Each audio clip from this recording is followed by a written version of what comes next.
شروع اللہ کے نام سے۔ ابن زیاد کی تقریر۔ خانی کو گرفتار کرنے کے بعد عبید اللہ حکومتی حکام اور بعض کوفے کے سربر آوردہ افراد کے ساتھ شہر کی مسجد میں گیا، تقریر کی اور اپنی تقریر کے ذیل میں کہا: لوگوں، خدا کی اطاعت اور اپنے پیشواؤں کی اطاعت سے غافل مت رہو، اور اتفاق و اتحاد کو چھوڑ کر تفرقہ اور جدائی اختیار نہ کرو، اس سے تمہاری عزت و آبرو اور جان و مال محفوظ رہے گا۔ جو تم سے سچی سچی بات کہے اور تمہیں تمہارے امور کے نتائج سے آگاہ کرے، وہ تمہارا بھائی ہے۔ تفصیل: ابھی عبید اللہ ممبر سے نیچے نہیں اترا تھا کہ بعض لوگوں نے شور مچایا کہ مسلم ابن عقیل علیہ السلام آ گئے، مسلم بن عقیل آ گئے۔ عبید اللہ جان کے خوف سے فوراً مسجد سے بھاگ گیا اور دارالامارہ میں پہنچ کر سانس لیا۔ خادموں کو حکم دیا کہ قصر کے دروازے بند کر دو۔ عبید اللہ بن حازم کہتے ہیں: میں مسلم بن عقیل کی طرف سے عبید اللہ کے قصر اور ہانی بن عروہ کے حالات کی کھوج لگانے پر مامور تھا۔ سب سے پہلے میں نے مسلم بن عقیل کو اس بات کی خبر دی تھی کہ قبیلہ مراد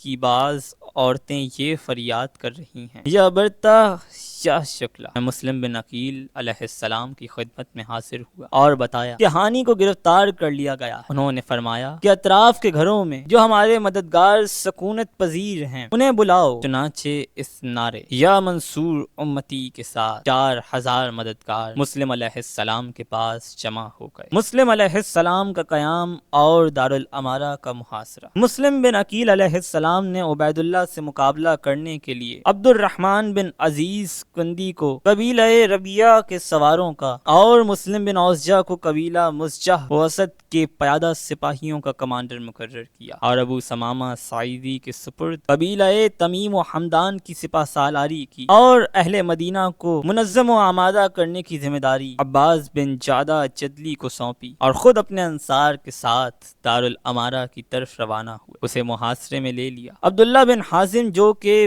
واقعے کا عینی شاہد ہے، وہ قسم کھا کے کہتا ہے کہ تھوڑی ہی دیر میں مسجد و بازار مجمع سے چھلکنے لگا۔ عبید اللہ نے جان کے خوف سے دارالامارہ میں پناہ لی اور حکم دیا: دیکھو قصر کا کوئی دروازہ کھل نہ جائے۔ تفسیر: